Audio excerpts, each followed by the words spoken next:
오늘은 성공한 인생, 실패한 인생이라는 제목으로 함께 말씀 나누도록 하겠습니다. 말씀을 통해 하나님의 따뜻한 위로와 격려, 사랑과 은혜를 경험하시기를 소망합니다. 지난주에 우리 말씀을 기억하면서 같이 들었으면 좋겠는데요. 바울이 이제 총독에게, 베스도 총독에게 나는 황제에게 가고 싶습니다. 황제에게 재판을 받고 싶습니다. 그렇게 하면서 이제 가이사랴에서 로마에게까지 가게 됩니다. 가는 여정인데요. 사진을 보면 아시겠지만 가까운 여정이 아닙니다. 이스라엘이 우리나라의 한 절반 정도 되니까요. 어느 정도인지 감이 오시죠? 몽골이나 한번 중국 끝까지 갔다. 이 정도로 생각하시면 될 것 같습니다. 그렇게 해서 여정도 물론 계속 갔으면 좀 줄어들 수 있었겠지만 약 한 4, 5개월 정도 걸리는 긴 여정이었습니다. 배 타고 가니까요. 말씀을 보면 28장 14절 우리는 거기서 신도들을 만나서 그들의 초청을 받고 2일 동안 함께 지냈다. 그런 다음에 드디어 우리는 로마로 갔다. 거기 신도들이 우리 소식을 듣고 아피온 광장과 트레스 마을까지 우리를 맞으러 나왔다. 바울은 그들을 보고 하나님께 감사를 드리고 용기를 얻었다. 이 중간에도 말씀이 나오거든요. 바울이 나는 분명히 하나님께서 로마로 간다고 했으니까 배가 부셔지든 풍랑을 만나든 여러분들은 로마로까지 갈 수 있습니다. 이렇게 이야기하는 내용이 나옵니다. 하나님께서 바울에게 주신 이 말씀을 통해서 바울은 결국 로마까지 가게 됩니다. 그리고 거기에서 이제 로마의 신도들, 이미 하나님을 알고 믿었던 로마의 신도들을 만나고 그들을 보고서 하나님께 감사를 드리고 용기를 얻는 거죠. 어떤 마음일까요? 로마에 들어갔을 때. 많이 힘들기도 했지만 드디어 로마에 들어왔구나 하는 마음들도 들고, 로마에 가니까 혼자라고 생각할 수 있었겠지만 거기에 함께 신앙한 인들이 맞아주니까 굉장히 또 기뻤겠죠. 16절에 우리가 로마에 들어갔을 때에 바울은 그를 지키는 병사 한 사람과 함께 따로 지내도 된다는 허락을 받았다. 가택연금이라고 하는데 주택에서 그냥 사는 거예요. 감옥에서 사는 게 아니라 죄인이긴 하지만 편하게 왔다 갔다 할 수 있게끔 한 거죠. 그렇게 하면서 감시만 받고 있는 상황이라고 보시면 됩니다. 사흘 뒤에 바울은 그곳 유대인 지도자들을 불러 모았다. 그들이 모였을 때 바울은 이렇게 말하였다. 그래서 뭐라고 말했냐면 자신의 상황에 대해서 이야기를 하는 거예요. 유대인들이 봤을 때, 외부 사람들이 봤을 때 바울이 잡혀왔잖아요. 죄인의 신분이면 로마의 죄인으로 잡혀왔으면 어떤 거예요? 정치범인 거예요. 사람을 이렇게 죽였거나 정치적인 것 이유들로 사람을 죽였거나 아니면은 피해를 주거나 고통을 주었거나 또 아니면 이제 로마에 반기를 든 거죠. 이런 이 정치적인 것에 뭔가 문제를 일으켰구나. 사람들이 이렇게 생각한다는 거죠. 그런데 나는 그런 것이 아닙니다. 오해를 풀어주고 또 내가 왜 왔어요? 나는 이제 황제에게 상소하기 위해서 왔다. 이런 내용들을 전하는 거죠. 그리고 당신들과는 전혀 상관없는 해를 끼치거나 이러려고 온 것이 아닙니다. 라고 설명을 합니다. 그렇게 설명을 하니까 21절에 그들이 바울에게 말하였다. 우리는 아직 유대로부터 당신에 관한 편지를 받은 일도 없고 동포들 가운데서 아무도 여기에 와서 당신에 대하여 나쁘게 말하거나 소문을 낸 일이 없습니다. 왜 그러냐면 로마까지 너무 멀어요. 유대인들이, 바울을 죽이려고 했던 유대인들이 거기까지는 쫓아올 생각을 못했던 거죠. 그러니까 바울에 대해서 안 좋은 것도 들은 적이 없고 좋은 이야기도 들은 적이 없던 거예요. 그런데 이제 어떤 것은 알아요? 22절에 우리는 당신에게서 당신의 생각을 들어보고 싶습니다. 이 종파에 대하여 우리가 아는 것은 어디서나 이 종파를 반대하는 소리가 높다는 것입니다. 이 종파가 어떤 종파예요? 기독교입니다. 우리가 아는 것은 지금 로마에도 기독교인들이 있었잖아요. 이 기독교에 대해서 반대하는 소리가 너무 많다는 거예요. 그러니까 당신에 대해서 당신의 목소리로 다시 한번 들어보고 싶다는 거죠. 이 예수님에 대해서 또 과연 어떤 내용이 있는 것인지 궁금하다는 거죠. 그렇게 해서 23절에 보면 그들은 바울과 만날 날짜를 정하였다. 그날에 더 많은 사람이 바울의 숙소에 찾아왔다. 그는 아침부터 저녁까지 그들에게 하나님의 나라를 엄숙히 증언하고 모세의 율법과 예언자의 말을 가지고 예수에 관하여 그들을 설득하면서 그의 속내를 터놓았다. 결국 바울이 전하는 복음의 내용, 우리가 평소에도 마찬가지지만 복음의 내용은 무엇이에요? 첫 번째는 하나님의 나라, 두 번째는 예수님인 거예요. 하나님의 나라에 대해서 증언을 하고 그 다음에 두 번째는 구약에 예언된 메시아가 예수님이다. 이것을 증거하는 거예요. 그 예수님으로 인해서 우리가 구원을 받을 수 있다. 이 지금 오늘날의 이 기독교의 교리, 기독교의 복음을 그대로 바울은 이때부터 전하고 있는 거예요. 그런데 어떻게 되었죠? 더러는 그의 말을 받아들였으나 더러는 믿지 않았다. 조금 더 생각을 해보자면 이 더러는이 어느 정도인지 우리가 알 수는 없잖아요. 근데 우리가 우리의 상황 가운데에서 보면 더러는이 어느 정도일지 예측이 되는 거예요. 믿은 사람들은 많지 않았을 거죠. 그리고 많은 사람들이 믿지 않았을 겁니다. 그래서 바울이 뭐라고 그 뒤에도 25절부터도 나오지만 28절만 보면 믿지 않는 사람들이 있다는 거예요. 복음을 전해도 듣지 않는 사람들이 있으니까 그러므로 여러분은 이 하나님의 이 구원의 소식이 이방 사람에게 전파되었음을 알아야 합니다. 그들이야말로 그것을 듣고 받아들일 것입니다. 당신들은 안 받아들이니까, 유대인인 당신들이 안 받아들이니까 그 복음이 어디로 간다는 거예요? 이방에게로 이제 흘러가진다. 그들은 그리고 당신들보다는 훨씬 더 잘 받아들일 것이다. 이 이야기를 하고 있어요. 물론 이방인들 역시 100% 다 받아들이지 않았죠. 그러나 당신들보다는 복음의 속도가 빠를 것입니다.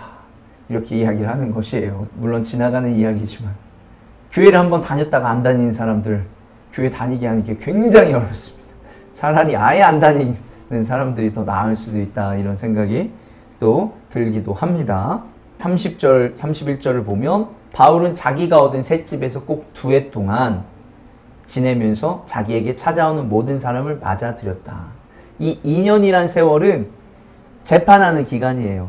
그런데 고소하는 사람도 없고 죄목도 없으니까 2년이 지난 뒤에 풀려났다, 이런 이야기가 있습니다.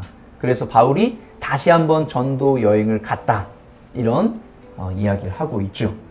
31절에 그 동안에 그는 아무런 방해도 받지 않고 아주 담대하게 하나님의 나라를 전하고 주 예수 그리스도의 관한 일을 가르쳤다. 이 복음을 전하는 일에 여기 로마에서는 방해가 없었다는 거예요. 그리고 담대하게 하나님의 나라를 전했다. 예수님의 복음을 가르쳤다. 오늘은 이러한 내용을 가지고 함께 은혜를 나누었으면 하는데요. 오늘 말씀의 제목을 보면 아실 수도 있겠지만 오늘은 성공과 실패에 대해서 좀 말씀을 나누었으면 좋겠습니다. 여러분이 생각할 때 어떤 것이 성공이고 어떤 것이 실패냐, 어떻게 생각하시나요? 여러분의 삶을 돌아볼 때 여기에서 대부분이 저보다 또 연세가 다 있으신데 여러분의 삶을 돌아볼 때 나는 성공한 인생인가? 아니면 실패한 인생인가? 물론 어떻게 생각하실지 모르겠지만 성공은 아닌 것 같고 그렇다고 또 실패했다고 말하기도 조금 인정하기가 싫을 수도 있을 것 같기도 합니다. 우리가 흔히 이 성공과 실패는 이 숫자가 들어가는 것에서 성공과 실패를 많이 이야기합니다. 숫자는 뭐 돈이 될 수도 있고 아니면 어떤 업적이 될 수도 있고 또 뭐 스포츠로 따지면 점수, 스코어가 될 수도 있습니다. 지금 유럽에서는 유로 2024 독일에서 열리고 있습니다. 그래서 유럽 국가에 소속돼 있는 나라들 중에 잘하는 나라들 24팀을 뽑아서 그 팀들이 또 경쟁을 하고 있어요. 동시에 이제 미국에서 열리는 이제 코파 아메리카라고 해서 북중미와 그리고 또 남미가 합쳐져서 원래는 따로따로 했었거든요. 이제 이번에는 합쳐져서 같이 또 우리들 중에서 제일 잘하는 나라를 뽑아보자 하면서 예, 뭐 여러분들 뭐 아시죠? 네이마르, 메시 예, 그런 한 번쯤은 다 들어보셨을 거예요. 그 선수가 지금 이렇게 있고 그래서 대회가 열리고 있습니다. 이 축구라는 게 뭐냐면 패스 성공률이 있어요. 다 수치로 나누잖아요. 패스 성공률이 이 나라를 대표하는 사람들은 90% 이상 가는 사람들도 있고 적으면 한 70% 갑니다. 그러면 10개 중에 적어도 패스를 막는 사람들이 있는데도 불구하고 7개나 아니면 9개까지 성공을 하는 거예요. 어마어마한 수치죠.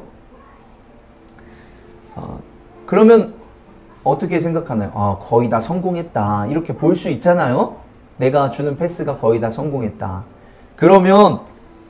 그런데 이제 축구의 이 아이러니한 것은 스코어가 3대 0만 돼도 대승을 했다고 합니다. 90분이나 공을 차는데 3골 넣으면 대승했다. 이렇게 표현을 하는 것이에요. 그리고 한 골도 못 넣는 경기도 많아요. 약팀이 강팀을 만나면 한 골 넣기도 굉장히 어려운 게 이제 축구라는 거죠. 축구가 아까 패스 성공률만 보면 굉장히 성공하는 운동이라고 생각하지만 사실은 축구를 실패의 운동이다. 이렇게 표현을 합니다. 이제 반대로 엄청나게 득점이 많이 나는 운동이 있어요. 득점이 엄청나게 많이 나는 운동이 바로 무엇이냐면 농구입니다. 농구는 축구의 절반 시간을 해요. 한 40분에서 50분 정도 경기를 하고 NBA 같은 경우 한 50분 하죠. 근데 스코어는 100점, 많이 넣을 땐 150점까지 넣습니다. 물론 하나에 1점씩은 아니지만 그래도 150점까지 가는 경기를 저도 본 적이 있습니다. 그런데 슛 성공률은 50%가 되지가 않아요. 가장 잘하는 사람이 40 몇 프로입니다. 그리고 또 그 수많은 팀 중에서 우승하는 팀은 결국 한 팀이 되겠죠. 그러면 그런 관점에서 보면 예, 여기에서도 마찬가지지만 우승한 팀만 성공이고 우승하지 못한 그 수많은 팀들은 다 실패냐. 이렇게 우리가 한번 생각해 볼 필요가 있다는 거예요. 이 야니스 아데토쿤보라는 선수가 있습니다. 지금 현재 뛰고 있는 선수 중에서 세 손가락 안에 드는 아주 유명한 선수입니다. 같은 포지션에서는 제일 잘하는 선수 중에 하나입니다. 몇 년 전에는 우승을 했어요. 그런데 이번 시즌이 끝나고 기자가 물어봤어요. 당신의 이번 시즌은 실패한 것입니까? 왜 그러면 1등을 하지 못했으니까. 그러니까 이 선수가 이렇게 대답을 했습니다. I just asked Bud the exact same question, but I'm curious for you. Do you view this season as a failure? Oh my God. Do you get the promotion every year on your job? No, right? So every year you work is a failure. Yes or no? No. Every year you work towards something, towards a goal, right? Which is to get a promotion. It's not a failure. It's steps to success. You know, Michael Jordan played 15 years, won 6 championships. The other 9 years was a failure? That's what you're telling me? No, I'm asking you a question. Yes or no? Okay, exactly. So why you asking me that question? It's a wrong question. There's no failure in sports. You know, there's good days, bad days. Some days you are able to be successful. Some days you're not. Some days it's your turn. Some days it's not your turn. And that's what sports is about. You don't always win. Some other people's gonna win. And this year somebody else is gonna win. Simple as that. We're gonna come back next year, try to be better, try to build good habits, try to play better. 야니스 아데토쿤보는 기자에게 질문이 잘못됐다고 이야기를 해요. 그러면서 안 좋은 날도 있고 좋은 날도 있고 우리는 결국 성공을 향해서 가는 거지, 과정인 거지, 그것을 실패했다, 성공했다라고만 말할 수는 없다. 이렇게 이야기를 하는 거죠. 스포츠에서 이렇다고 하는데 저는 우리의 삶도 충분히 적용해 볼 수 있는 말이지 않을까 생각을 해봅니다. 하나님께서 로마에 바울에게 말씀하셨죠. 로마에 가서 복음을 전해라. 이렇게 말씀하셨어요. 아주 분명하게 말씀하셨어요. 그런데 가는 동안 풍랑도 만나고, 근데 풍랑 만났을 때도 하나님께서 말씀하시는 거죠. 너는 무조건 간다, 로마에.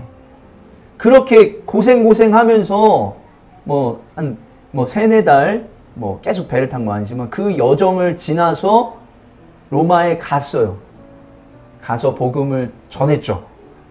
전했는데 어떤 생각을 하겠어요? 보통이면 어떤 생각을 해요?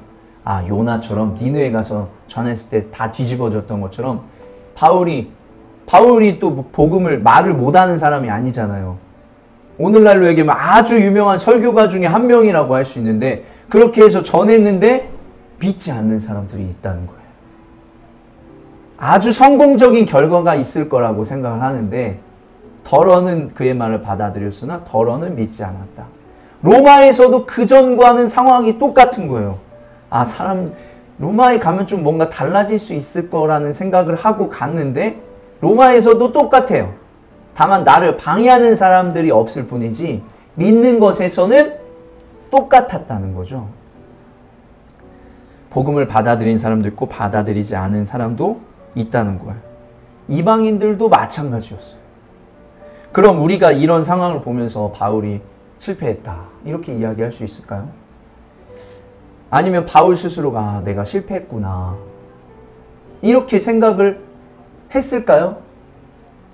우리가 하나의 어떤 단편적인 사건들로만 보면 성공과 실패로 나눌 수 있어요. 우리가 했던 어떤 과거의 일들, 지금 하고 있는 어떤 것들에 대해서 성공했다, 실패했다, 이렇게 말할 수 있을 것입니다. 그런데 우리는 그 하나의 사건, 그 하나의 결과로 우리의 인생을 살아가고 있지 않다는 거예요. 우리는 결과가 아니라 과정 중에 그 사건을 겪고 있는 거예요. 우리는 인생 전체를 바라보며 살아가야 된다는 거죠. 인생 전체라는 것은 무엇이냐면 여러분의 과거가 전부가 아니고 지금 현재가 전부가 아니고 여러분의 미래까지도 포함이 된다는 거예요. 여러분이 아직 살지 않은 부분이 있는데 왜 내가 실패했다라고 생각을 하냐는 거죠. 반대로 왜 내가 성공했다라고 생각을 하냐는 거죠. 세상적으로도 사람의 인생을 평가할 때 그 사람의 어느 한 부분을 가지고 평가를 하지 않습니다. 어느 한 일대기의 어느 한 시점만을 가지고서 평가를 하지 않지요.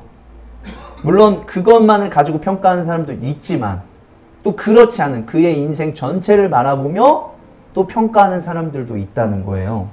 관점에 따라 달라질 수 있는데 세상에서도 이렇게 평가를 하는데 우리 지금 우리 믿는 사람들이 스스로 자신에 대해서 성공했다, 아니 나는 실패한 인생이다, 이렇게 생각하지 않으셨으면 좋겠습니다. 그렇다면 성공은 무엇일까요? 여러분은 무엇이 성공이라고 생각을 하시나요? 돈을 많이 버는 게 성공이라고 생각하신다면 여러분이 생각하는 이 돈의 기준은 어디까지예요? 아마도 여러분의 지금 버는 것보다 더 높을 거예요. 그러면 여러분은 실패한 건가요? 좀 다른 관점으로 우리는 오늘 말씀으로 넘어와서 우리 믿는 사람들의 성공은 그러면 무엇일까요? 무엇이 성공이라고 생각하시나요? 우리 믿는 자들의 성공은 천국에 가는 게 성공이라고 생각을 합니다. 이 하늘에 있는 생명책에 우리들의 이름이 적혀 있는 게 성공인 거죠.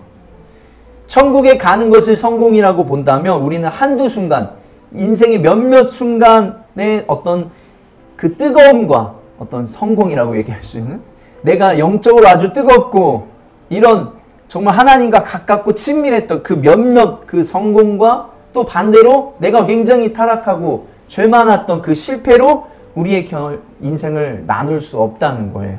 신앙생활은 제가 항상 말씀드리지만 언제까지 하는 거죠? 죽을 때까지 하는 것입니다. 지난주의 말씀과도 좀 연관이 되어 있지만 우리는 죽을 때까지 하나님 안에서 살아가야 된다는 거예요. 믿음을 저버리지 않고 끝까지 믿음 생활 잘해야 된다. 믿음 생활 잘하다가 마지막에 틀어져 버리면 그 사람이 과연 천국에 갈 수 있는 사람인가? 우리는 물론 우리가 알 수는 없지만 아닐 수도 있다는 거예요. 하나님 안에서 우리는 매일매일의 삶을 최선을 다해 끝까지 믿음 안에서 살아가야 된다라는 것이에요. 결국 우리 믿는 자들의 어떤 성공과 실패는 사람이 아니라 하나님께서 정하실 것이기 때문이다 라는 거죠. 바울은 이 사실을 알고 있었다 생각이 됩니다. 그렇기 때문에 지금 나의 상황, 어떤 나의 결과가 끝이 아니다.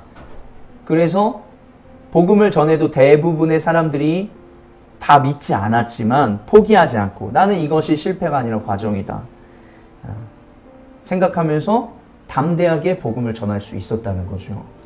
만약 바울이 유대인들에게 복음을 전하고 이방인들에게 복음을 전할 때에 실패와 성공 이것으로 생각을 했다면 복음을 이렇게 담대하게 전하지 못했을 것입니다.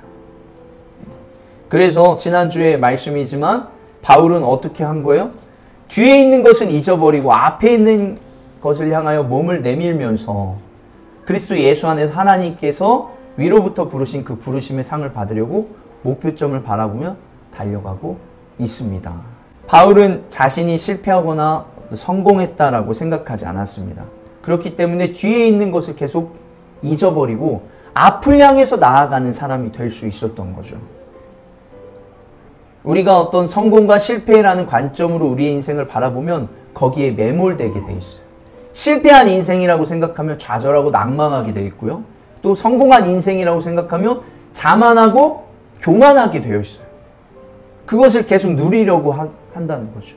그러나 우리의 인생이 실패와 성공이 아니라 물론 순간순간에는 그런 것들이 있겠지만 크게 보면 과정이라는 생각을 한다면 우리는 앞을 향해 겸손하게 늘 나아갈 수 있다는 거예요. 아무리 내가 지금 믿음이 좋고 뛰어나다 하더라도 내 믿음이 언제 줄어들지 모르고 내 어떤 신앙이 언제 연약해질지 모르고 나에게 어떤 어려움이 닥칠지 모르니까 겸손한 마음과 태도로 내가 지금보다 더 열심히 신앙생활하며 살아가야 되겠다. 이렇게 생각할 수 있다는 거죠. 바라기는 여러분들도 바울과 같이 앞을 향해 나아갈 수 있는, 달려 나아갈 수 있는 분들이 되시길 소망합니다. 바울이 어떻게 죽었는지 아시나요? 밑에 지금 사람이 도끼 같은 걸 들고 있고 그 목을 돌에다 대고 있죠? 돌에 대고 있는 사람이 바울입니다.